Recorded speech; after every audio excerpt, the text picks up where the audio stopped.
সন্তানকে যদি মাদ্রাসায় না পড়াও, কাল হাসরের ময়দানে আল্লাহর কাছে গ্রেফতার হয়ে যাবে। কারণ আমার আল্লাহ সন্তানকে বলবে, ও সন্তান, দুনিয়ার থাকতে আমি আল্লাহ তোরে পাঠাইলাম, আমি আল্লাহরে চিনো নয়, নবীরেও চিনো নয়, আল্লাহর কাছে কি জবাব দিবে? তখন সন্তান এই কথাগুলো জবাব দিয়ে বলবে, আল্লাহ গো, আমার আব্বাই আমারে মাদ্রাসায় ভর্তি করায় নাই, আমার আম্মাই যদি আমারে বলতো মাদ্রাসায় যাও যাইতাম, কিন্তু আব্বাই ভর্তি করাই নাই, মাও ভর্তি করায় নাই। আমার আল্লাহ বলবে, রে সন্তান, যাও যাও যাও, তোরে মাফ করে দিলাম। আল্লাহ সন্তানকে মাফ করে দেওয়ার পর এবার বাবাকে গ্রেফতার করে বলবে, ও দুনিয়ার বাবারা রে, আমি আল্লাহ তোরে সন্তান দিলাম, সন্তানকে কেন শিক্ষা দাও নাই? কোরআন শিক্ষা কেন দাও নাই? ইলমে দ্বীন কেন শিক্ষা দাও নাই? আল্লাহর কাছে তখন ধরা খায়া যাবেন, তখন আল্লাহর কাছে কি জবাব দিবেন রে বাবা? আল্লাযী আরসালাহুল্লাহু তাআলা বিল হাক্কি বাশীরাও ওয়া নাযীরা وداعيا إلى الله بإذنه وسراجا منيرا أما بعد فأعوذ بالله من الشيطان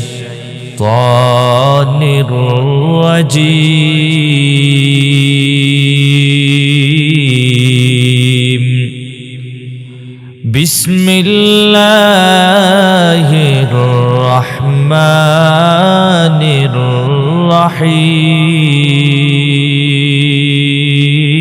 الرحيم إنا نحن نزلنا الذكر وإنا له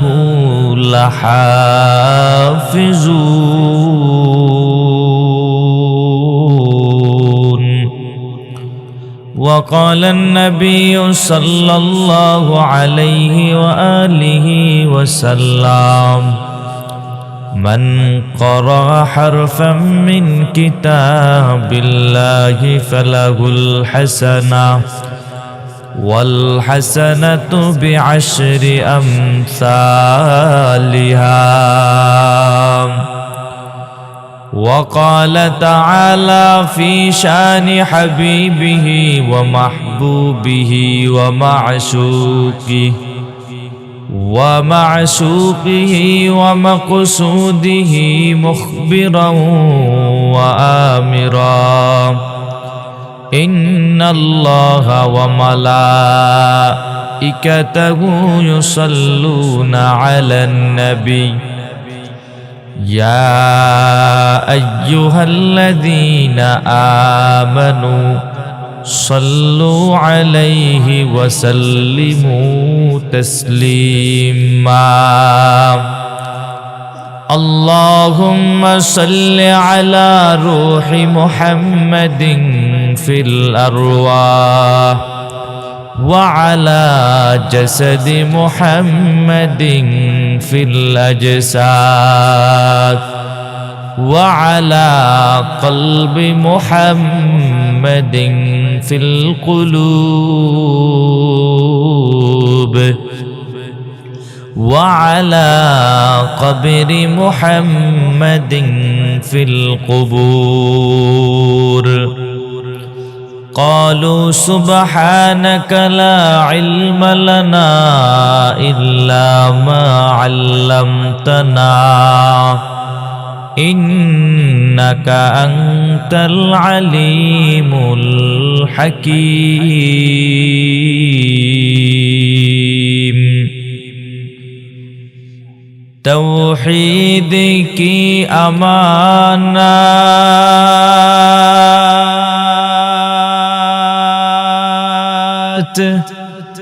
سینوں میں ہے ہمارے آسان نہیں مٹانا نام و نشاں ہمارا بلغ العلا পড়েন বিহি কাশাবাত তুজা বিজামালিহি হাসনাত জামিউ খুসালিহি সাল্লু আলাইহি ওয়া আলিহি লা ইলাহা ইল্লাল্লাহ লা ইলাহা ইল্লাল্লাহ লা ইলাহা ইল্লাল্লাহ লা ইলাহা ইল্লাল্লাহ লা ইলাহা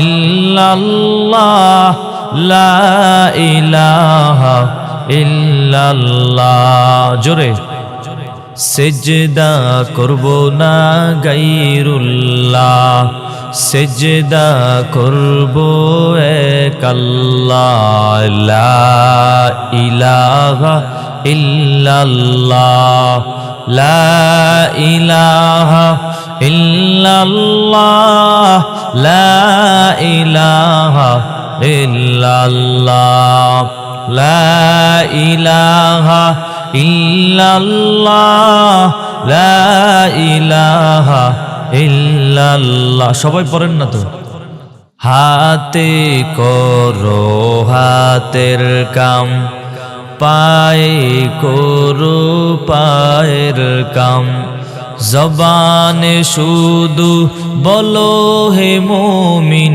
আল্লাহ তাআলার জাতি নাম লা ইলাহা ইল্লাল্লাহ লা ইলাহা ইল্লাল্লাহ লা ইলাহা ইল্লাল্লাহ লা ইলাহা ইল্লাল্লাহ মুহাম্মাদুর রাসূলুল্লাহ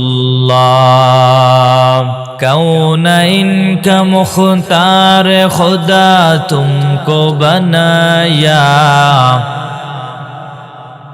कौनैन का मुख्तार खुदा तुमको बनाया उम्मत की निगाहबान खुदा तुमको बनाया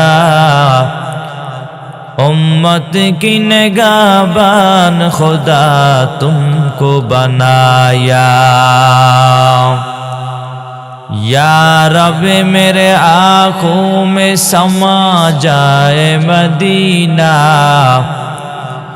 या रब मेरे आँखों में समा जाए मदीना मुद्दत से मेरा दिल में तमन्ना ये मदीना मुद्दत से मेरा दिल में तमन्ना ये मदीना तलवार बकट हो के निकल मैदान आसीर तलवार बकट हो के निकल मैदान आसीर दुश्मन की मुकाबिल तू लगा नाराए तकबीर दुश्मन की मुकाबिल तू लगा नाराए तकबीर আল্লাহ রাব্বুল আলামিন বলেন এই পৃথিবীর মধ্যে আমি আল্লাহ যত গাছ বানাইলাম সবগুলো গাছগুলো যদি তোমরা কেটে যদি কলম বানাও কি বানাও এই পৃথিবীতে যত গাছ আছে সবগুলো গাছ যদি তোমরা কেটে কলম বানায় নাও আর গোটা পৃথিবীর মধ্যে যত নদী আছে যত সাগর আছে যত নদী আছে যত সাগর আছে সব সাগরের পানিগুলো দিয়া যদি তোমরা কালি বানাও কালি বানানোর উপর ওই যে কলম বানাইছেন কলম দ্বারা যদি আমি রবের প্রশংসা লেখা তোমরা শুরু করে দাও কালি শেষ হয়ে যাবে কলমও শেষ হয়ে যাবে কিন্তু আমি রবের প্রশংসা লেখে শেষ করতে পারবা না আল্লাহ বলেন কুল্লাউ কানাল বাহরু মিদাদান লিকালিমাতি রাব্বি লানাফিদাল বাহরু ক্বাবলা আন তানফাদা কালিমাত আন তানফাদা কালিমাতু রাব্বি ওয়ালাউ জিনা বিমিসলিহি মাদাদা। আল্লাহ বলে দুনিয়ার মধ্যে আমি আল্লাহ যত গাছ দিয়েছি সব গাছগুলো যদি তোমরা কেটে যদি কলম বানাও, আর আমি আল্লাহ দুনিয়ার মধ্যে যত পানি দিয়েছি সবগুলো পানি দ্বারা যদি তোমরা কালি বানাও, আর ওই কালি দ্বারা যদি কলম দ্বারা লিখতে থাকো, আমি রবের প্রশংসা লিখতে লিখতে তোমাদের কালিও শেষ হয়ে যাবে, কলমও শেষ হয়ে যাবে, তারপরও আমি রবের প্রশংসা লেখা শেষ হবে না। আলহামদুলিমান কদ্দারা খাইরাও ওয়া খাবালা, আলহামদুলিমান কদ্দারা খাইরাও ওয়া খাবালা, والشكر لمن سور حسنا وجمالا، والشكر لمن سور حسنا وجمالا। অতএব আল্লাহ যেহেতু নিয়ামত দিয়েছেন, সব সময় আল্লাহর দরবারে নিয়ামতের শুকর আদায় করা লাগবে। যদি তোমরা আল্লাহর নিয়ামত পাওয়ার পরও যারা নিয়ামতের শুকর আদায় করো না, আমার আল্লাহ বলে যারা আমার সাথে বৃদ্ধাঙ্গুলি দেখাও, আমি আল্লাহ ঘোষণা করে দিলাম তোদের জন্য আমি আল্লাহ জাহান্নাম বানায় রাখছি। আরে বান্দা, এত নাফরমানি করার পর, এত গুনাহ করার পর আমি আল্লাহ তারপরও তোর খানা বন্ধ করে দেই নাই। দুনিয়ার দিকে একটু তাকায় দেখো না, যদি আব্বাই যদি সন্তানকে দেখে একটু গুনাহ বেশি করার কারণে দ্বিতীয় দিন বাবা বলবে সন্তান তোর ঘরের মধ্যে জায়গা নাই, মা যদি জানে সন্তান বেশি গুনাহ করে বলবে তোর ঘরে জায়গা নাই। কিন্তু আমার আল্লাহ তো এত গুনাহ করার পর, আমার আল্লাহ জানা সত্ত্বেও আমার আল্লাহ তারপরও নিয়ামত বন্ধ করে দেয় নাই। আমার আল্লাহ বলে বেঈমান যেই নদীর মাছ খাবে, ইমানদারও সেই নদীর মাছ খাবে, কারো নিয়ামত আমার আল্লাহ বন্ধ করে দেয় নাই।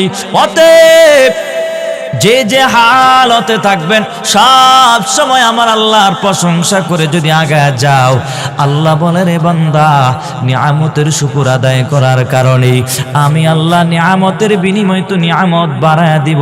আর আমি আল্লাহ বিনিময় ফেরেশতাকে ডাক দিয়ে বলি, ফেরেশতারা রে, আমার যেই বান্দা নিয়ামত পাওয়ার সরে শুকর আদায় করেছে ওই বান্দার আমলনামায় সওয়াব লিখে দাও। চিল্লায় বলেন না সুবহানাল্লাহ। কি পরিমাণ আমার আল্লাহ নিয়ামত দিয়েছেন।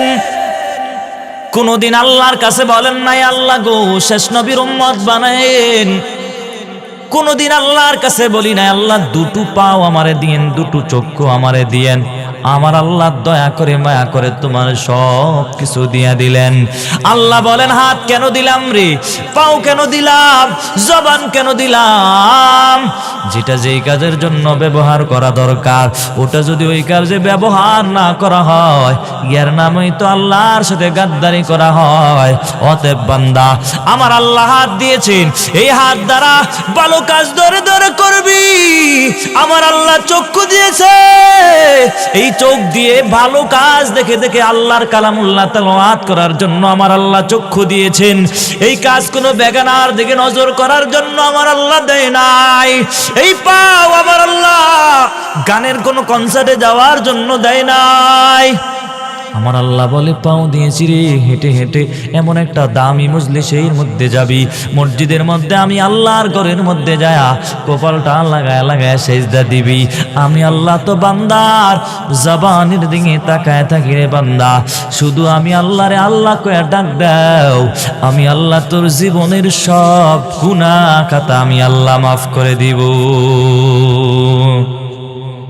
অতএব আমি আজকে আপনাদের সামনে যে আয়াত পড়েছি, এই আয়াতের মধ্যে আমার আল্লাহ বলেন ইন্না নাহনু নাযালনা যিকরা ওয়া ইন্না লাহু লাহাফিজুন। আমার আল্লাহ বলেন আমি আল্লাহ কোরআনটাকে অবতীর্ণ করলাম, অবতীর্ণ করার পরে আমি আল্লাহ চ্যালেঞ্জ করে দিলাম দুনিয়ার মানুষেরা রে, আমি আল্লাহ চ্যালেঞ্জ করে দিলাম, আমি আল্লাহ এই যে কালামুল্লাহটাকে অবতীর্ণ করলাম, এই কালামুল্লাহটাকে কেউ ধ্বংস করতে পারবা না। আমি আল্লাহ এই কালামুল্লাহ আমি আল্লাহ নিজেই নাজিল করেছি, আবার নিজেই তার দায়িত্ব নিয়েছি। চিল্লায় বলেন না সুবহানাল্লাহ। এই গোটা পৃথিবীর কত বেঈমান কাফিরের গোষ্ঠীরা চেয়েছে কোরআনকে মিটায় দেওয়ার জন্য, এই কোরআনকে ধ্বংস করার জন্য কতজনে চেষ্টা করেছেন, কোরআনের আয়াত বাদ দেওয়ার জন্য কত চেষ্টা করেছে, কোরআনের হরফ বাদ দেওয়ার জন্য কত চেষ্টা করেছে। আমার আল্লাহ বলে এই আল কালামুল্লাহটা আমি আল্লাহর দায়িত্ব নিজেই নিয়ে নিলাম। তাকায় দেখুন আরে আমার আল্লাহ কেমনে এই দায়িত্বটা নিলে এই কোরআনকে কেউ কিয়ামত পর্যন্ত ধ্বংস করতে পারবে না। আমার আল্লাহ বলে তাকায় দেখো এই গোটা পৃথিবীর যত মানুষ আছে সব মানুষগুলো যদি একত্রিত হইয়া যদি আমার আল্লাহর কালামুল্লাহটাকে ধ্বংস করার জন্য যদি চেষ্টা করো, যদি কোরআন এই মাদ্রাসার মধ্যে যত কোরআন আছে, এই মাদ্রাসা মসজিদের মধ্যে যত কোরআন আছে সবগুলো কোরআন যদি তোমরা জ্বালায় দাও, আমি আল্লাহ তারপরও চ্যালেঞ্জ করে দিলাম আমার আল্লাহর এই কালামুল্লাহটা তোমরা ধ্বংস করতে পারবা না। তাকায় দেখো না 8 বছরের কলবের সন্তানের মধ্যে আমি আল্লাহ কালামুল্লাহ ঢুকায়া দিলাম, 12 বছরের সন্তানের কলবের মধ্যে আমি আল্লাহ কালামুল্লাহ ঢুকায়া দিলাম। যদি তোমরা এই কালামুল্লাহটাকে নিঃশেষ করে দিতে চাও এরপরও পারবা না, তোমরা যদি জ্বালায় দাও 8 বছরের সন্তানটা অটোমেটিক আবার এই সূরা ফাতিহা থেকে ধারাবাহিকভাবে তেলাওয়াত করবে আর নতুন করে ছাপাই হয়ে যাবে। ঠিক কিনা জোরে বলেন? ধ্বংস করতে পারবা না, কারণ আমার আল্লাহ নিজে দায়িত্ব নিয়েছেন। এই যে এই মাদ্রাসাটা আপনাদের এলাকার জন্য একটা বড় নিয়ামত, কারণ এই যে মাদ্রাসার ছাত্রগুলো মাদ্রাসায় পড়াশোনা করে রে বাবা, এরা শুধু কালামুল্লাহ তেলাওয়াত করে নামাজ পড়ে আল্লাহর কাছে দোয়া করে, ছোট ছোট বাচ্চা জীবনও গুনাহ করে না, এখনো গুনাহ করার বয়সও হয় নাই, তারপরও কেমনে জানি নামাজগুলো পড়ে পড়ে আব্বা আম্মার জন্য দোয়া করে, আর আব্বা আম্মার আমলনামায় সব জড়িত হয়ে যায়। ঠিক কিনা জোরে বলেন?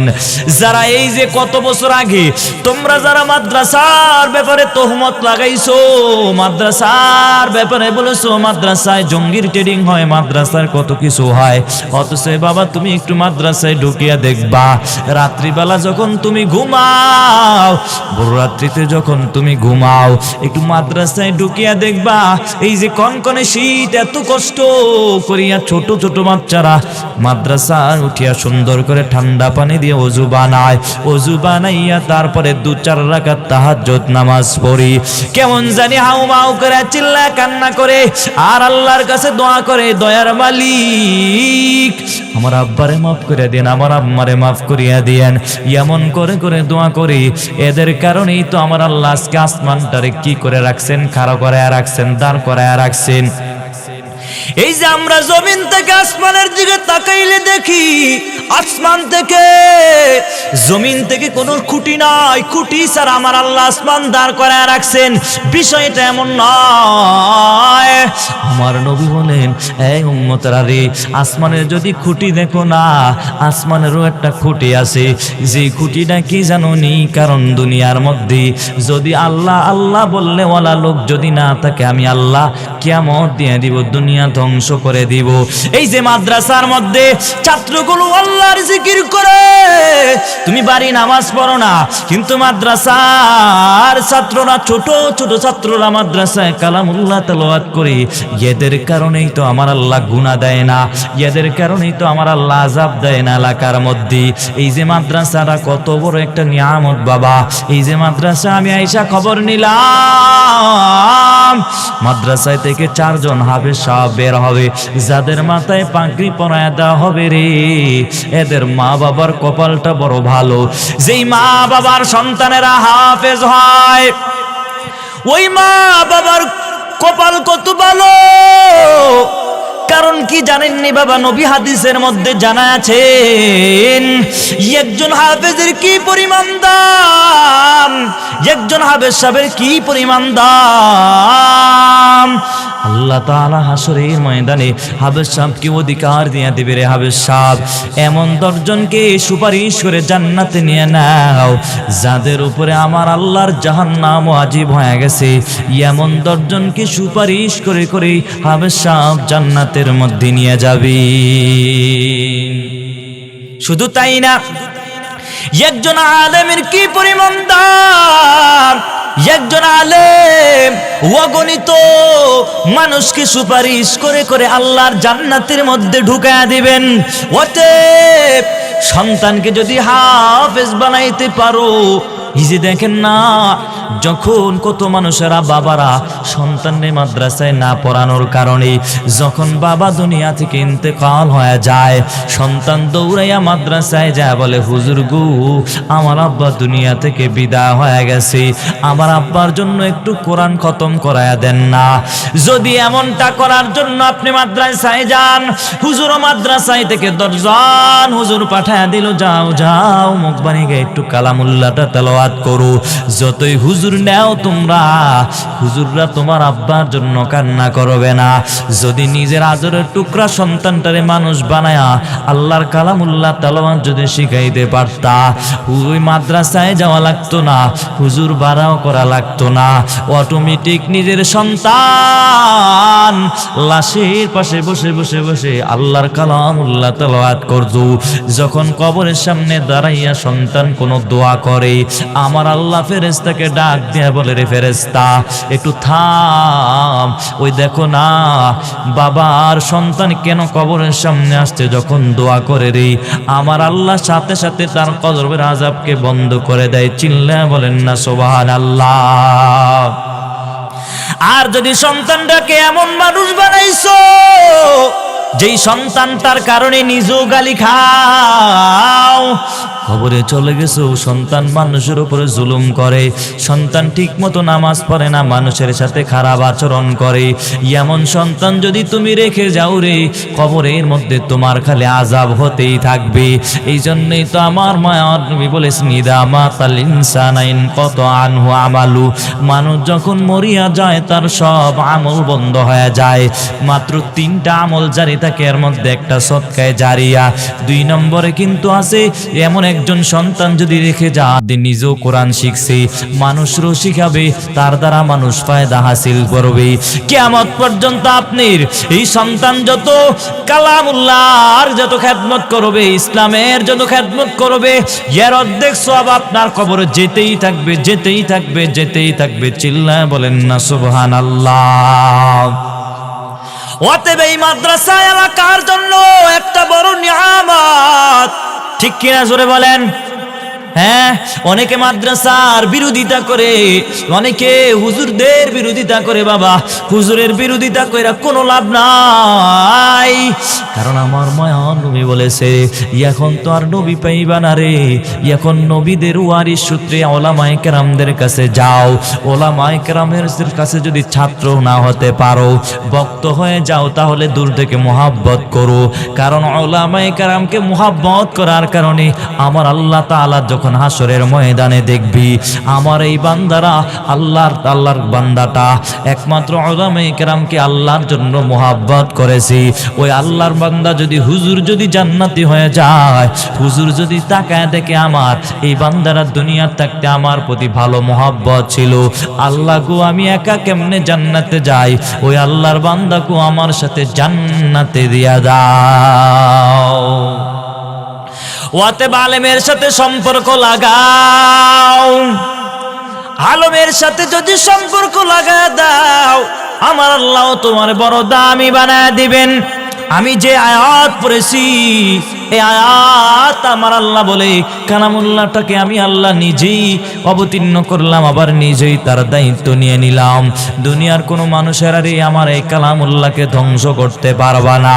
আমার মায়া নবী যখন জিবরাইল আমিন আইসা যখন নবীর উপরে কালামুল্লাহটাকে অবতীর্ণ করত, মায়ার নবী যখন পরের দিন মানুষের কাছে বলতো আমার আল্লাহর পক্ষ থেকে কালামুল্লাহ, মানুষেরা নবীকে পাগল বলতো আর বলতো মুহাম্মদ বানায় বানায় কয় আল্লাহর কালাম। অথচ এটা তো লাইসা হাযা মিন কালামিল বাশার, এটা কোনো মানব রচিত কালাম নয়, এটা হলো আমার আল্লাহর কালাম। চিল্লায় বলেন না সুবহানাল্লাহ। এই কালামুল্লাহর একটা হরফ যদি কেউ তেলাওয়াত করে তার আমলনামায় প্রত্যেকটা হরফের বিনিময় আমার আল্লাহ তার আমলনামায় 10টি করে নেকি লিপিবদ্ধ করে দেয়। চিল্লায় বলেন না সুবহানাল্লাহ। মান ক্বারা হারফাম মিন কিতাবিল্লাহি ফালাহুল হাসানা ওয়াল হাসানাতু বিআশরি আমসালিহা। নবী বলেন এই কালামুল্লাহর একটা হরফ কেউ যদি তেলাওয়াত করো আমি আল্লাহ প্রত্যেকটা হরফের বিনিময় তার আমলনামায় 10টি করে নেকি লিপিবদ্ধ করে দেই। এটা তো মাত্র হাদিসের একটা অংশ বিশেষ। আমার মায়ার নবী বলেন আরো হাদিসের অংশ আছে। আমার মায়ার নবী বলে কেউ যদি কালামুল্লাহর আলিফ লাম মিম এই হরফগুলো তেলাওয়াত করে, আমার মায়ার নবী বলে আলিফ লাম মিম এই 3টা হরফ পড়ার কারণে 10টা নেকি হবে। বিষয়টা এমন নয় রে, কারণ আলিফ একটা হরফ, লাম একটা হরফ, মিম একটা হরফ, এই 3টা হরফ তেলাওয়াত করার কারণে আমার আল্লাহ এই 3টা হরফের বিনিময় আমার আল্লাহ ফেরেশতাকে ডাক দিয়ে বলে রে ফেরেশতা ওর আমলনামায় 3টা হরফের বিনিময় 30টি নেকি লিপিবদ্ধ করে দাও। এবং বলবেন যে হুজুর আমি তো তেলাওয়াত করি কালামুল্লাহর অর্থ জানি না। আমার নবী বলে কালামুল্লাহ তেলাওয়াত করো, অর্থ জানো আর না জানো প্রত্যেকটা হরফের বিনিময়ে আমি আল্লাহ তোমার আমলনামায় 10টি করে নেকি লিপিবদ্ধ করে দেই। চিল্লায় বলেন না সুবহানাল্লাহ। খালি শুধু তাই না, কেউ যদি এই কালামুল্লাহর সাথে সম্পর্ক লাগায় দাও, কেউ যদি এই কালামুল্লাহর একটা হরফ মুখস্থ করে নেয়, একটা সূরা যদি কেউ পড়ে নেয়, আল্লাহর কাছে সেও দামি হয়ে যায়, মানুষের কাছে সে দামি হয়ে যায়। ঠিক কিনা জোরে বলেন। এই যে একটু তালাকা আগে দেখেন আপনাদের এলাকায় অনেক গাছ আছে, কোনো গাছের দাম নাই। যখন একটা গাছ কাটিয়া যখন মিলের মধ্যে নিয়ে যখন চিরায় যখন এগুলারে কাইটা এগুলা যদি রিহালে রূপান্তরিত হয়ে যায়, তখন ওই কাঠের ওই রিহালের সাথে অজান্তে যদি আপনার পাওটা যদি লেগে যায়, সাথে সাথে আপনি তাড়াতাড়ি চুমু খান। কেন খান? একটাই মাত্র কারণ আল্লাহর কালামুল্লাহটা তার সাথে লাগার কারণে কাঠটাও দামি হয়ে গেছে। ঠিক কিনা জোরে বলেন। আমার আল্লাহ বলেন তুমিও যদি কালামুল্লাহর সাথে সম্পর্ক লাগায় দাও, আমি আল্লাহ তোমারে বড় দামি বানায় দিব। একটু তাকায় দেখো না রে, একটা কাপড়ের কোনো দাম নাই, কত দামি দামি আমরা কাপড় পরি। একটা কাপড় যদি কাটার পরে যদি এটা কোরআন শরীফের গিলাফে রূপান্তরিত হয়ে যায়, আর ওই গিলাফের সাথে যদি আপনার অজান্তে যদি পাওটাও লেগে যায় বা মাটিতে পড়ে যায়, আপনি সাথে সাথে এটাকে নিয়ে একটা সম্মান দেখান এটার প্রতি। এর কারণ কি রে বাবা? আল্লাহর কালামুল্লাহ তার সাথে লাগার কারণে এই কাপড়টাও বড় দামি হয়ে গেছে। ঠিক কিনা জোরে বলেন। এই যে বাংলাদেশের দিকে তাকায় দেখো, বাংলাদেশের কত ছাত্ররা বাংলাদেশ থেকে গিয়া বাহিরে গিয়া কত 101টা 3টা রাষ্ট্রের সাথে কম্পিটিশন লাগাইয়া যখন বাংলাদেশ থেকে 1 নম্বর হয়ে যায়, ওই আল্লাহর বান্দা যখন ওই ছাত্র যখন বিমানবন্দরে আসে, কেন তারে সম্মান করে? তার চেহারা বড় সুন্দর এই কারণে সম্মান করে, তার আব্বা অনেক বড় লোক এই কারণে সম্মান করে। বিষয়টা এমন নয়, কারণ ওই ছেলেটার ভিতরে আমার আল্লাহর 30 পারা কালাম ঢুকে গেছে। এখন যখন বাংলাদেশের পতাকাকে উড্ডীন করে দিল, এখন মানুষগুলো বিমানবন্দরে দাঁড়াইয়া তারা সম্বোধন করে জানায় দেয়, কারণ এটা তাকরিমের সম্মান নয় রে, এটা একমাত্র আমার আল্লাহর কালামুল্লাহর সম্মান। ঠিক কিনা জোরে বলেন। অতএব কালামুল্লাহর সাথে সম্পর্ক লাগাও। নিজে কালামুল্লাহর তেলাওয়াত জানো না, যারা তেলাওয়াত জানে এদের কাছে গিয়া শুনবেন। রমজান মাসে যখন তারাবির নামাজে দাঁড়াও, কত এলাকায় দেখলাম সূরা তারাবি পড়ে রে বাবা, অথচ কোনো রিওয়ায়াত করা হবে না তাদের ব্যাপারে। যদি তোমরা এক খতম না দাও, ওই এলাকায় এটার ব্যাপারে রিওয়ায়াত করা হবে না। 2-3 খতমের ব্যাপারে এটা হলো ভিন্ন হিসাব, তবে নিম্নে এক খতম হলেও দেওয়া লাগবে।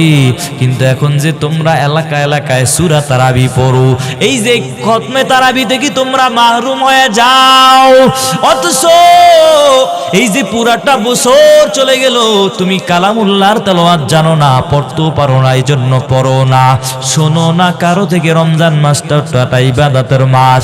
এখন যদি রমজান মাসে তুমি দাঁড়াইয়া আল্লাহর এই কালামুল্লাহটা তেলাওয়াত করো, তোমার প্রত্যেকটা হরফের বিনিময়ে আল্লাহ তাআলা তোমার এই এক হরফের বিনিময়ে আল্লাহ 70 করে নাকি তোমার আমলনামায় দিয়ে দিব। চিল্লায় বলেন ঠিক কিনা?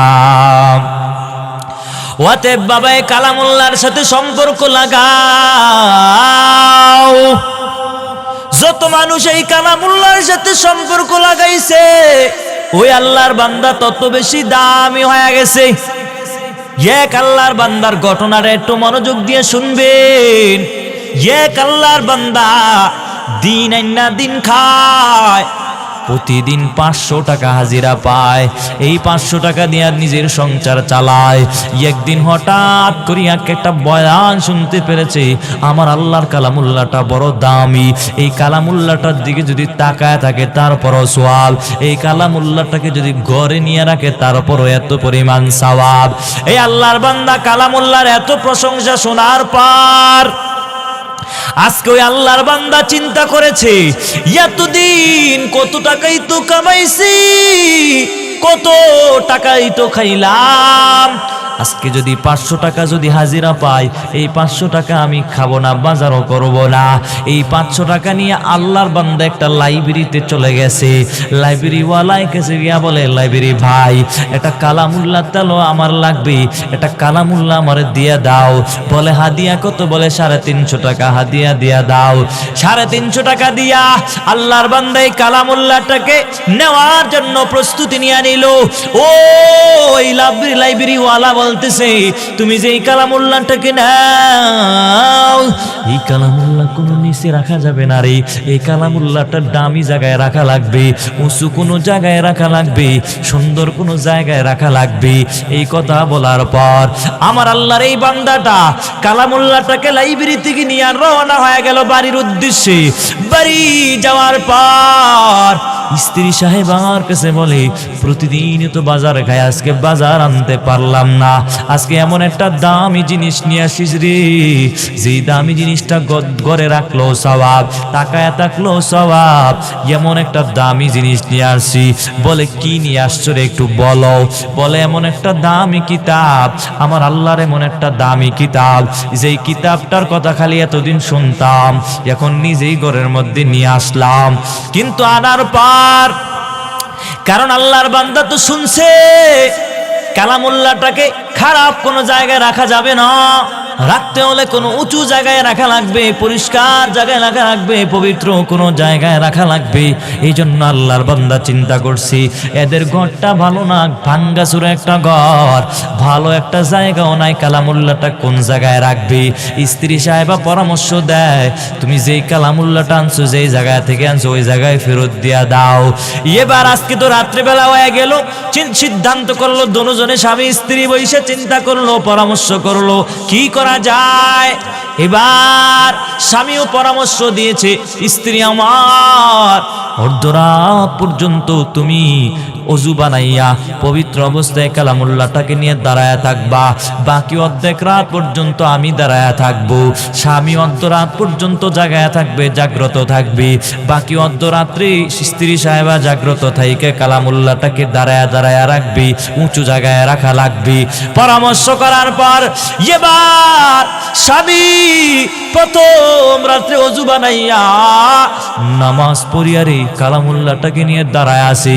এদিক যদি স্ত্রী সাহেবা ঘুমায় অর্ধরাত পর্যন্ত আসার পর স্বামী স্ত্রী সাহেবের জাগায় দিয়া বলে, হ্যাঁ স্ত্রী আমার, অর্ধরাত চলে গেল, আমিও তো অজু বানাইয়া দাঁড়াইছিলাম, এখন তুমি অজু বানাও, অজু বানাইয়া সুন্দর করে নামাজটা পড়ে তুমিও কোরআনটাকে নিয়ে দাঁড়ায় যাও, আমি একটু ঘুম আসবো। এবার স্বামী স্ত্রী সারা রাত এমন ভাবে কাটায়া দিলেন। পরের দিন সকালবেলা স্ত্রী সাহেবা বলে, হে স্বামী আমার, এত কষ্ট করে রাখার কি দরকার, এটাকে যে লাইব্রেরি থেকে আনছো ওই লাইব্রেরি একটু দিয়ে আসো, যাও যাও দিয়ে আসো না। কিন্তু এবার স্বামী স্ত্রী একটু চিন্তা করলো, এতদিন মানুষের কাছে শুনলাম এই কালামুল্লার দিকে তাকায় থাকলো সওয়াব, এই কালামুল্লাহ ঘরে থাকলো নাকি সওয়াব। স্বামী আর স্ত্রী একটু পরামর্শ করে চিন্তা করছি, আসলে এই কালামুল্লাহটাকে একটু সুন্দর করে অজু বানাইয়া আমরা কালামুল্লাহটাকে একটু খুলে দেখবো এটার ভিতরে কেমনে কি আল্লাহ কেমনি লিখছে, কেমন হরফগুলো কেমন দেখা যায়। এবার দুজনই পরামর্শ করার পরে কালামুল্লাহটাকে খুললেন। কালামুল্লাহটাকে খুলছেন, স্বামী খুলে এবার তাকায়া দেখে কালো কালো হরফ দেখা যায়। আর তাকায়া তাকায় আল্লাহর বান্দা কান্নাকাটি শুরু করে দিয়া বলে, ও দয়ার মালিক, এতদিন শুনলাম আপনার কালামুল্লাহটার দিকে তাকায়া থাকলো নাকি সওয়াব, অথচ আমি আল্লাহ কালামুল্লাহর তেলাওয়াত জানি না, পড়তে জানি না। আল্লাহর বান্দা কালামুল্লাহটাকে নিয়ে হাউমাউ করে কান্না করে আর বুকের সাথে লাগায় আর আল্লাহকে বলে, আল্লাহ কালামুল্লাহর তেলাওয়াত জানি না রে আল্লাহ, তবে এত পরিমাণ মোহাব্বত করি। এমন করে করে আল্লাহর বান্দা কান্না করতেছে আর চোখ দিয়ে বেয়ে বেয়ে পানিগুলো পড়তেছে। আর আমার আল্লাহ তাআলা হঠাৎ করে জানে তাদের অন্তরের মধ্যে আল্লাহর কালামুল্লাহটা ঢুকায়া দিলেন। স্বামী স্ত্রী সাহেবাকে বলে, ও স্ত্রী আমার, কেমন জানি পুরাটা কালামুল্লাহ তেলাওয়াত আমার মনে হয় আমি পারি, আমার কাছে এমন লাগতেছে। স্ত্রী সাহেবা বলে, ও স্বামী আমার, আমারও অন্তরের মধ্যে কেমন জানি এমন লাগতেছে, আমিও পুরা কালামুল্লাহর তেলাওয়াতটা জানি। একমাত্র ওই স্বামী স্ত্রীর মুহাব্বত, কোরআনের প্রতি এত পরিমাণ ভালোবাসা, এত পরিমাণ মুহাব্বত, আমার আল্লাহ তাকায় দেখছে আমার কালামুল্লাহর প্রতি এত পরিমাণ মুহাব্বত, এত পরিমাণ ভালোবাসা থাকার কারণে আল্লাহ তাআলা তাদের কলবের মধ্যে, স্বামী স্ত্রী দুজনের কলবের মধ্যে আমার আল্লাহ 30 পারা কালাম ঢুকায়া দিয়েছে। সুবহানাল্লাহর আওয়াজ এত আস্তে কেন? শীত লাগতেছে বেশি? হ্যাঁ, প্রতিদিন কি এভাবে আর বসবেন? একটু একটু জোরে জোরে বললেন সুবহানাল্লাহ, আল্লাহু আকবার, একটু জোরে জোরে বলেন, পারবেন তো ইনশাআল্লাহ। অতএব কালামুল্লাহর সাথে সম্পর্ক লাগাও। এই যে আমি এই চেয়ারে বসলাম, আমার চেহারা বড় সুন্দর, এই কারণে আমারে দাওয়াত দিয়া নে নাই রে বাবা, আমারে আনছি কালামুল্লাহ থেকে তেলাওয়াত কইরা কইরা মানুষে শোনাবে আর তরজমা করবে আর আল্লাহর নবীর হাদিস থেকে বয়ান শোনাবে। কারণ এই সম্মানের কারণে, কোরআন হাদিসের সম্মানের কারণে আজকে চেয়ারে বসায়াছেন। অতএব বাবা, কালামুল্লাহর তেলাওয়াত যারা জানেন না, মুরব্বি হয়ে গেছেন, বয়স বেশি হয়ে গেছে, বলবেন হুজুর আমার বয়স বেশি হয়ে গেছে, আমি কেমনে এখন সূরাগুলো পড়ব? আমি আপনাকে একটা পরামর্শ দিয়ে যাই রে বাবা, বয়স বেশি হয়ে গেছে কোনো চিন্তার কারণ নাই, নিজে পড়তে পারেন নাই। 1 নম্বর কথা হলো, নিজে যদি পড়তে না পারো তাহলে এই এলাকার যদি তোমার সন্তান থাকে, কেলা সন্তানকে মাদ্রাসায় ভর্তি করায় দাও। সন্তানকে যদি মাদ্রাসায় না পড়াও, কাল হাসরের ময়দানে আল্লাহর কাছে গ্রেফতার হয়ে যাবে। কারণ আমার আল্লাহ সন্তানকে বলবে, ও সন্তান, দুনিয়ার থাকতে আমি আল্লাহ তোরে পাঠাইলাম, আমি আল্লাহরে চিনো নাই, নবীরেও চিনো নাই, আল্লাহর কাছে কি জবাব দিবে?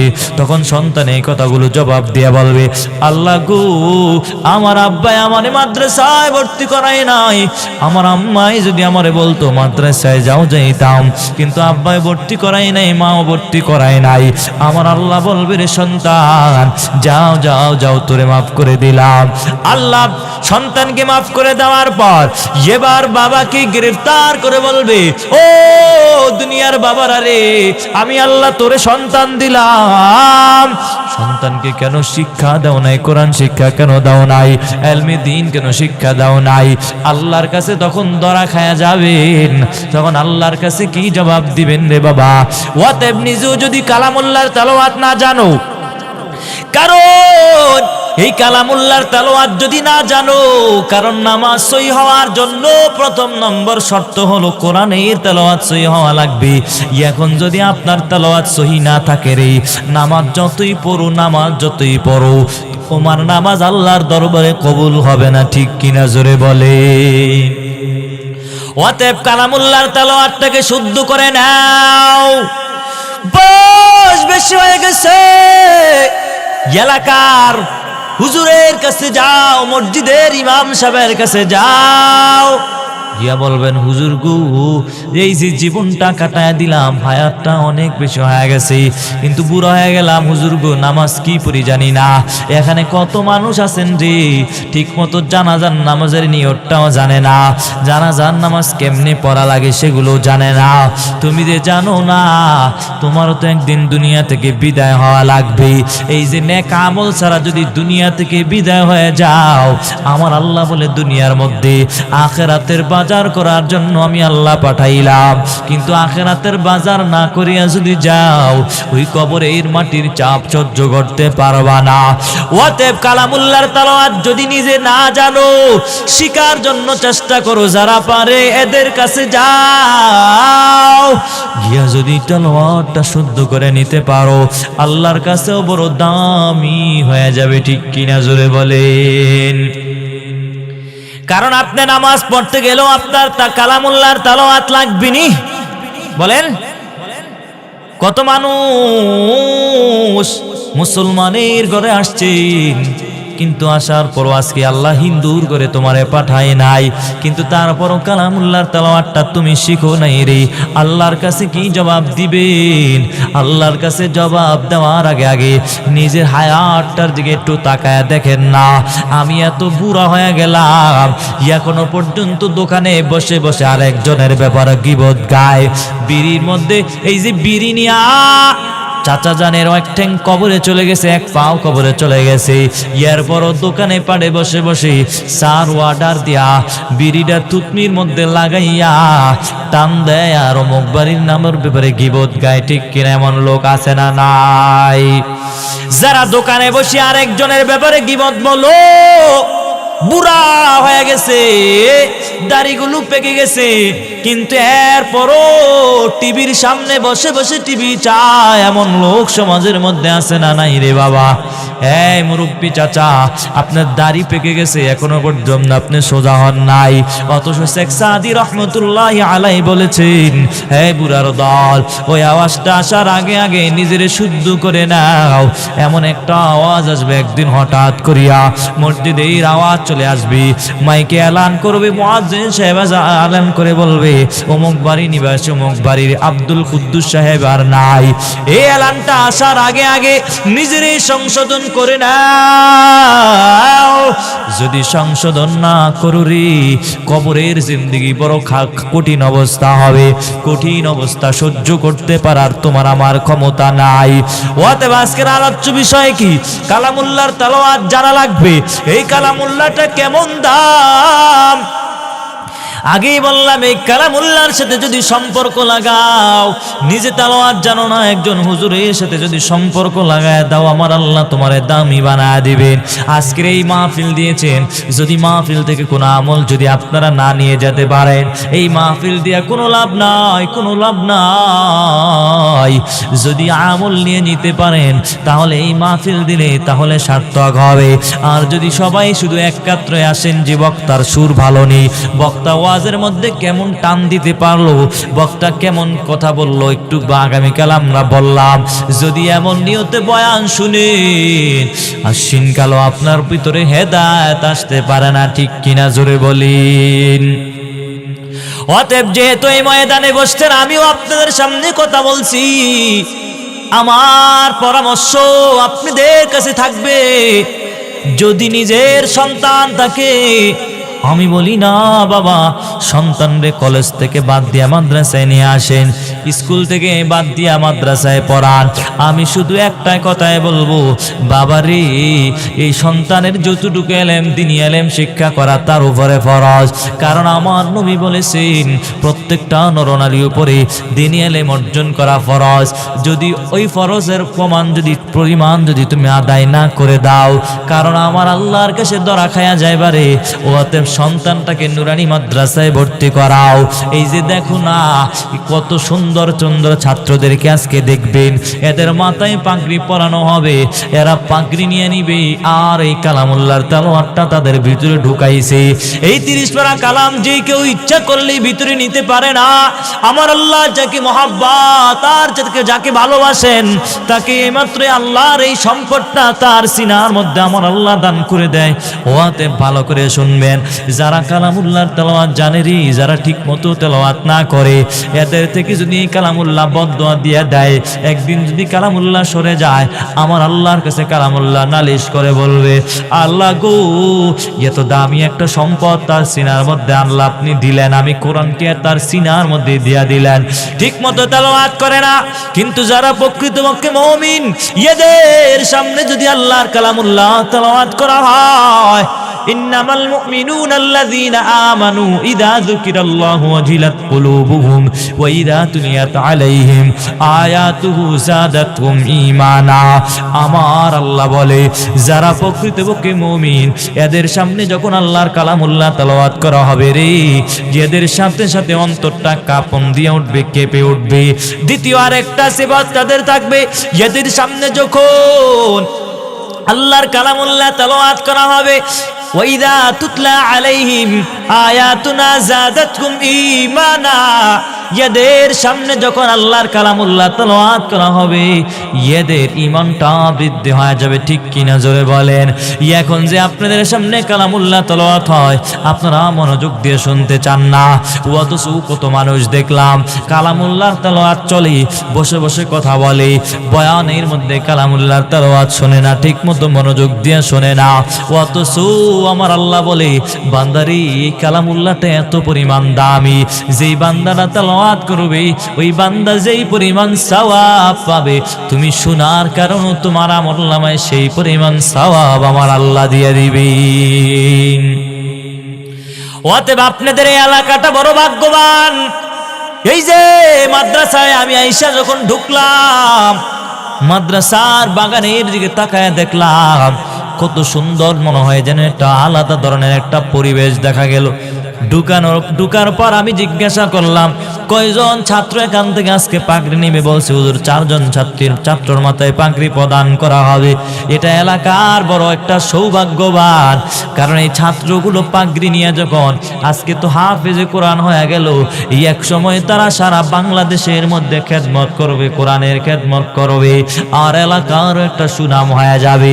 এলাকার যারা তাদের পিছনে সময় দিয়া, টাকা দিয়া, মাদ্রাসায় দান করিয়া যারা সহযোগিতা করেছো, এরাও তাদের আমলনামায় সওয়াব পেতে থাকবে। ঠিক কিনা জোরে বলেন। অতএব কোরআনে হাফেজের বাবা হওয়ার জন্য চেষ্টা করেন, আলেমের বাবা হওয়ার জন্য চেষ্টা করো। কারণ এই কালামুল্লাহ এত দাম, এত দাম। কালামুল্লাহর যদি বলা হয়, এই কালামুল্লাহ তোমার নাম কি? কালামুল্লাহকে যদি প্রশ্ন করা হয়, কালামুল্লাহ তোমার নাম কি একটু বলো না, কালামুল্লাহ কি বলবে জানেননি? কালামুল্লাহ বলবে, বাল হুয়া কুরআনুম মাজিদ, আমার নাম হলো কোরআন। আমার নাম কোরআন কেন বলা হয় জানোনি? কারণ কোরআন শব্দের অর্থ হলো অধিক পঠিত। এই কালামুল্লাহটা বারবার তেলাওয়াত করা হয়, সকালে তেলাওয়াত করা হয়, দুপুরেও তেলাওয়াত করা হয়, মাগরিবের পরেও তেলাওয়াত করা হয়। অধিকবার পঠিত হওয়ার কারণে এই কালামুল্লাহর নাম হলো কোরআন। বুঝলাম কোরআন তোমার নাম হলো কোরআন, বলো কোরআন তোমার নাম কি? অটোমেটিক কোরআন তার নামটাও জবাব দিয়ে বলে দিবে। যদি বলা হয় বুঝতে পারলাম তোমার নাম কোরআন, এবার তুমি বলো তোমার বাড়ি কই? কালামুল্লাহ সেটাও জবাব দিয়ে বলবে, আমার বাড়ি হলো ফি লাউহিম মাহফুজ। মাহফুজ, আমার বাড়ি হলো লৌহে মাহফুজে। আমার আল্লাহ প্রয়োজন অনুপাতে মাঝে মাঝে রহমাতুল লিল আলামিনের উপর অবতীর্ণ করেছেন। বুঝতে পারলাম কোরআন তোমার নাম হলো কোরআন। বুঝতে পারলাম তোমার বাড়ি লৌহে মাহফুজে। এবার তুমি জবাব দাও, তুমি কেন নাজিল হয়েছো, কেন অবতীর্ণ হয়েছো? কোরআন বলে লিতুখরিজান নাসা মিনাজ জুলুমাতি ইলান নূর, আমি মানুষগুলোকে অন্ধকার থেকে টেনে টেনে আলোর দিকে নিয়ে আসার জন্য আমি কোরআন অবতীর্ণ হয়েছি। বুঝতে পারলাম কোরআন তুমি মানুষকে অন্ধকার থেকে আলোর দিকে নিয়ে আসার জন্য অবতীর্ণ হয়েছো। এবার কোরআন তুমি জবাব দাও, ও কোরআন তুমি কি দিনের বেলা অবতীর্ণ হয়েছো নাকি রাতের বেলা অবতীর্ণ হয়েছো? কোরআন বলবে ইন্না আনজালনাহু ফি লাইলাতিল কদর, আমি কদরের রাতে অবতীর্ণ হয়েছি। কোরআন বুঝতে পারলাম তুমি কদরের রাতে অবতীর্ণ হয়েছো। কোরআন এবার তুমি জবাব দাও, তুমি কোন মাসে অবতীর্ণ হয়েছো? কোরআন তার নিজের ভাষায় জবাব দিয়ে বলবে শাহরু রমাদান আল্লাযী উনজিলা ফীহিল কোরআন, আমি রমজান মাসে অবতীর্ণ হয়েছি। বুঝতে পারলাম কোরআন তুমি রমজান মাসে অবতীর্ণ হয়েছো। এই দুনিয়ায় যদি তুমি আসছো, কার মাধ্যমে আসছো? কোরআন সেটাও জবাব দিয়ে বলবে নাযালা বিহির রূহুল আমিন, জিবরিল আমিনের মাধ্যমে আমি অবতীর্ণ হয়েছি। কোরআন বুঝতে পারলাম তুমি জিবরাইল আমিনের মাধ্যমে কোরআন অবতীর্ণ হয়েছো।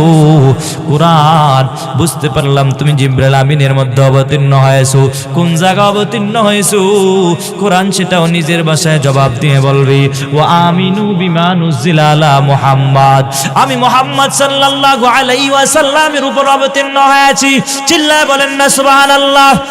এমন করে করে কোরআনকে যদি যতই বলা হয় ও কোরআন বুঝতে পারলাম তুমি রহমাতুল লিল আলামিনের উপর অবতীর্ণ হয়েছো। এবার তুমি জবাব দাও, তোমার তেলাওয়াত করলে কি লাভ হবে? ওয়াইদা তুতলা আলাইহিম আয়াতুনা যাদাতকুম ঈমানা, যারাই কালামুল্লাহর তেলাওয়াত করবি রে তাদের ঈমানটা বৃদ্ধি হয়ে যাবে। চিল্লায় বলেন না সুবহানাল্লাহ। কোরআনকে যদি বলা হয় ও কোরআন তোমাকে ধ্বংস করে দিতে চায়, কোরআন তার নিজের ভাষায় জবাব দিয়ে বলবে ইন্না নাহনু নাযালনা যিকরা ওয়া ইন্না লাহু লাহাফিজুন, আমার আল্লাহ বলে এই কালামুল্লাহটাকে আমি আল্লাহ অবতীর্ণ করলাম, আবার আমি আল্লাহ নিজেই দায়িত্ব নিয়ে নিলাম। গোটা পৃথিবীর সব মানুষ যদি একত্রিত হইয়া যদি তোমরা ধ্বংস করতে চাও, এরপরও ধ্বংস করতে পারবা না। এমন করে করে কালামুল্লাহকে যদি আরো প্রশ্ন করা হয় কোরআন তোমার ভিতরে কোনো ভুল আছে নাকি? কোরআন সেটাও জবাব দিয়ে বলবে লা রাইবা ফি, আমার মধ্যে কোনো ভুল থাকতে পারে না।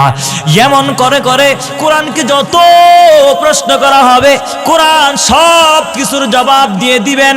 অতএব এই কালামুল্লাহটা বড় দামি একটা কিতাব, অতএব কালামুল্লাহর সাথে সম্পর্ক লাগায় দাও। এই কালামুল্লাহর কি পরিমাণ দাম!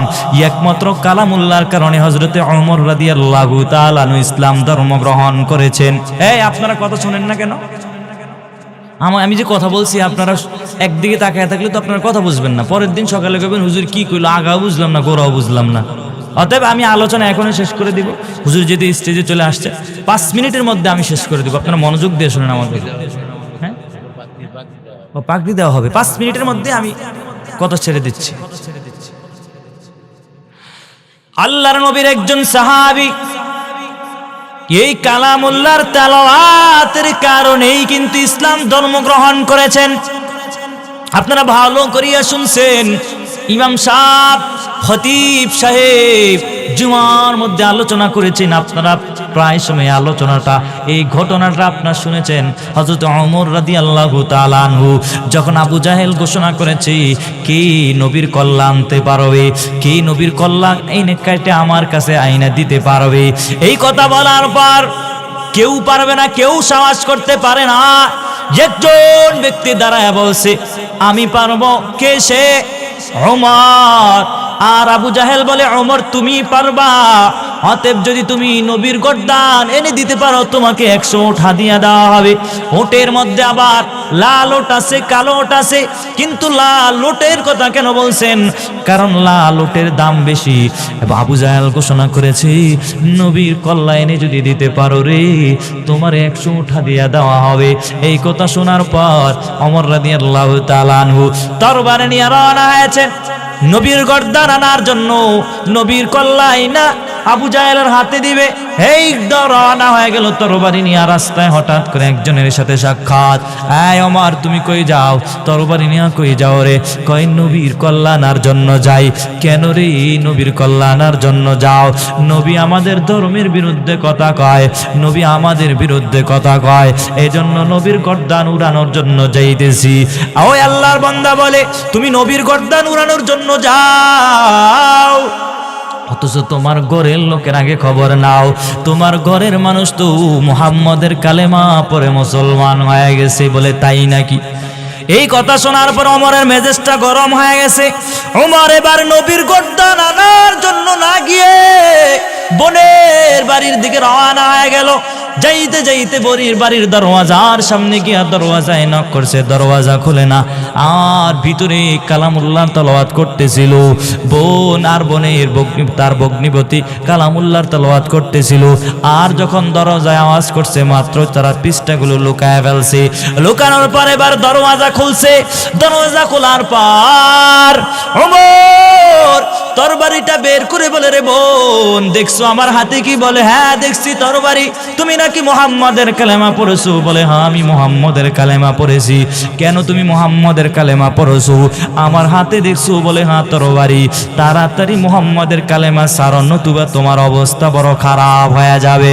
বোন বলে রে ভাই যদি পেট ব্যথার, যদি কেউ যদি পেট ব্যথার জন্য ফার্মেসিতে যদি ট্যাবলেট আইনা খায়, ওই ট্যাবলেট খাওয়ার পরে আর বের করার কোনো সুযোগ নাই। এখন যেহেতু আমি মুহাম্মাদের কালেমা গ্রহণ করে ফেলেছি, বের করারও কোনো সুযোগ নাই। এই কথা বলার পর ওমর তরবারিটার উল্টা পিঠ দিয়া বোনের উপরে আঘাত করা শুরু করেছে। একবার যাই গিয়া বোন এত পরিমাণ কান্না করতেছে আর বলে রে ভাই একটু কি মায়া লাগে না? এমন করে করে কান্না করতেছে। হঠাৎ করিয়া ওমরের একটু মায়া লেগে গেছে। ওমর বলে রে বোন আমি যখন তোর দরওয়াজার সামনে আসলাম কেমন জানি একটা গুনগুনে শব্দ আওয়াজ শুনতে পেয়েছি। বোন রে আমার কাছে একটু বলো না কি তোমরা করতেছিলা? বোন বলে রে ভাই আমরা আল্লাহর নবী আমার একটা কালামুল্লাহ দিয়েছে, আল্লাহর কালামুল্লাহ। যেই কালামুল্লাহর তেলাওয়াত শুনছু কয় এত পরিমাণ ভাল লাগছে, কয় যেই কালামুল্লাহটা তোমারে নবী দিয়েছে, নবী দেওয়ার কারণে এত যেহেতু এত মজা লাগছে। আমার মায়ার নবী জানি কত সুন্দর। এই কথা বলার পরে ওমর বলতেছে কালামুল্লাহ একটু দাও আমি একটু ধরি। বোনে বলে না রে ভাই তুমি তো নাপাক, তুমি কজু করে গোসল করো তোমারে তারপরে ধরার জন্য অনুমতি দেওয়া হবে। এই কথা বলার পর বোনকে বলতেছে যে মুহাম্মদ তোমাকে কোরআন দিয়েছে ওই মুহাম্মাদের কাছে একটু নাও। কত সুন্দর কালামুল্লাহ দিয়েছে মুহাম্মদ জানি কত সুন্দর। এই কথা বলার পর বোনে বাইরে নিয়ে রওনা হয়ে গেল, মুহাম্মদের দরবারে যাবে। হঠাৎ করিয়া দরবারে ঢুকার আগে লোকেরা বলতেছে নবী গো ওমর আসছে। বলে ভিতরে আসতে দাও। এবার ভিতরে যাইয়া নবীর সামনে তরবারিটা নিয়া বলে নবী গো আমি তো এই তরবারিটা আনছিলাম আপনার গর্দান উড়ানোর জন্য, এখন আর আপনার গর্দান উড়ানোর জন্য আনি নাই রে নবী। এখন আমি তরবারিটা আপনাকে দিয়ে দিলাম আর আপনি আমাকে হাতের সাথে হাতটা মিলে কালেমা পড়ায় দেন লা ইলাহা ইল্লাল্লাহু মুহাম্মাদুর রাসূলুল্লাহ সাল্লাল্লাহু আলাইহি ওয়াসাল্লাম। ওমরের জন্য আমার নবী বারবার দোয়া করেছেন আর আমার আল্লাহ দোয়াটাও কবুল করে ফেলেছেন। কেন? যেই সূরাটা তেলাওয়াত করছেন আল্লাহ 16 নম্বর পারা একটা সূরা অবতীর্ণ করেছেন, সূরা তাহা। এই সূরার শব্দগুলো শোনা মাত্রই ওমরের দিলটা নরম হয়ে গেছে। আর আজকে ওমর এই কালামুল্লাহর তেলাওয়াত শোনার কারণে ইসলাম ধর্ম গ্রহণ করেছে। যেই ওমর ইসলাম ধর্ম গ্রহণ করার পর আমার মায়ার নবী এতদিন গোপনে গোপনে দাওয়াত দিত, যখন এই ওমর ইসলাম গ্রহণ করেছেন আমার মায়ার নবী প্রকাশ্যে এভাবে ইসলামের দাওয়াত দেওয়া শুরু করেছে। অতএব আমি আজকের আলোচ্য বিষয় থেকে আপনারা কি বুঝতে পারলেন যে কালামুল্লাহটা এত একটা দামি কিতাব। হাফেজে কোরআনের মাথায় পাগড়ি পরানো হবে। একজন হাফেজের কি পরিমাণ দাম সেটাও বললাম, একজন আলেমের কি পরিমাণ দাম সেটাও বললাম। কালামুল্লাহর তেলাওয়াত নিজে না জানলে কি পরিমাণ ক্ষতি, নিজে জানলে কি পরিমাণ লাভ, আর যদি না জানেন কি পরিমাণ ক্ষতি, সব কিছুই বললাম। সব কথার মোট কথা হলো কালামুল্লাহর তেলাওয়াত যদি সহি না করেন আপনার নামাজ হবে না, কারণ নামাজ সহি হওয়ার জন্য 1 নম্বর শর্ত কালামুল্লাহর তেলাওয়াত সহি হওয়া লাগবে। অতএব যারা নিজের সন্তান যদি দুনিয়ায় আসে সন্তানকে দ্বীনি ইলম শিক্ষা করাবেন, মাদ্রাসায় দিবেন। যদি কোরআনে হাফেজের বাবা হতে পারেন আপনার চেয়ে আর ভাগ্যবতী বাবা কেউ হতে পারে না। ঠিক কিনা জোরে বলেন।